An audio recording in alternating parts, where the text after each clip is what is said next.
The only person that likes a change is a baby with a wet diaper, Mark Twain. So not everybody likes change. That's a people issue, right? So why change? First, change is going to happen whether you like it or not. And if you don't change, someone else is changing, and they're going to get your work. So you got to change. You got to master change. You got to master continuous improvement. You got to make yourself obsolete before someone else does, because you own it, right? You either master change or become irrelevant. And that's why you got to continuously learn the rest of your life. You can't just stop. You went through school. Well, you're going to probably have to take classes the rest of your life. Some class, it may not be college class, but there's going to be something you have to learn the rest of your life, right? And maybe that its own personal study, but you're going to have to keep yourself relevant. To control our future, we have to turn change into a competitive advantage. Remember that organizational chart I showed you? That was driven on change. That whole purpose of the organizational chart was to master change and drive change so it's part of the organization. Okay? In Nashville, here's a weakness I found in Nashville. The more I talk to people, the more I feel like a lot of organizations have so much fear that they're afraid to talk about this stuff.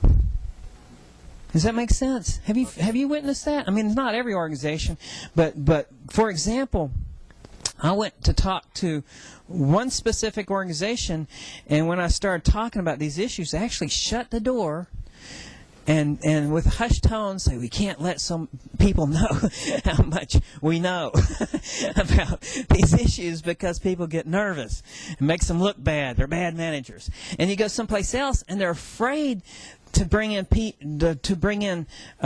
people in their organization to hire people. They're better than they are because they're afraid that this is going to take away from them. Well, man, that's how you know if you're a good manager. You hire somebody who's better than you. Is that not right? So we have these fears too. I mean, it's a whole grab this information and keep it in order to make us look good. Does that make sense?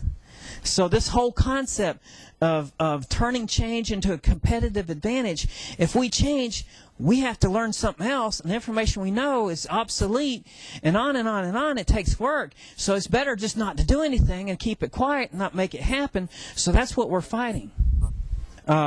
And in my experience, I've been working with a lot of scientists and engineers, and their whole job is to change. They have to change products and change other things. So when I go in someplace else that maybe there's not a technical background, it's a little more foreign to them. But I don't think it's the people at the top. I don't think it's systemic. I think it's the people who maybe have graduated through the ranks and got to the certain point where they're feeling uncomfortable and maybe a little overwhelmed. And there's a Peter principle that's involved. I don't want to put that on somebody, but the Peter principle says you graduate to the point where you're incompetent, and everybody's incompetent eventually, because it's this whole thing that you get to the point where you've seen everything, and then pretty soon you don't feel like you know everything anymore, and so you start feeling incompetent over here. So I don't know what it is, but I just think that that continuous growth is needed in order to be competent. If you're gonna get promoted and go up the line, and that's exactly right. See, my background's engineering management, and that happens a lot. You put a really good engineer or technical person or IT person into a management position. Well, that's not what they focus their whole life on, and so you're going to be incompetent for a season.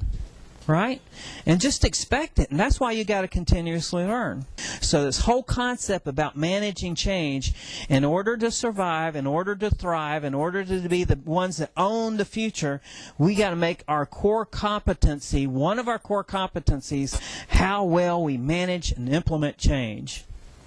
Does that make sense? Because it's got to be our core competency. Got to be one of the core competencies that we require.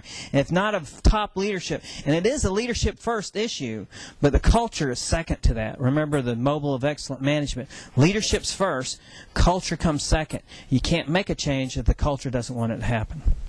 Okay, so these are some of the whys.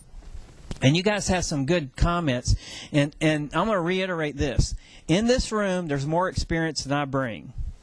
Okay, you guys have more experience than I can bring. More experience. Anybody stand in front of you have more experience than them as a group. So what I say can be challenged, and what I say you can add to. Okay? And that's the whole value of this thing, this whole conversation.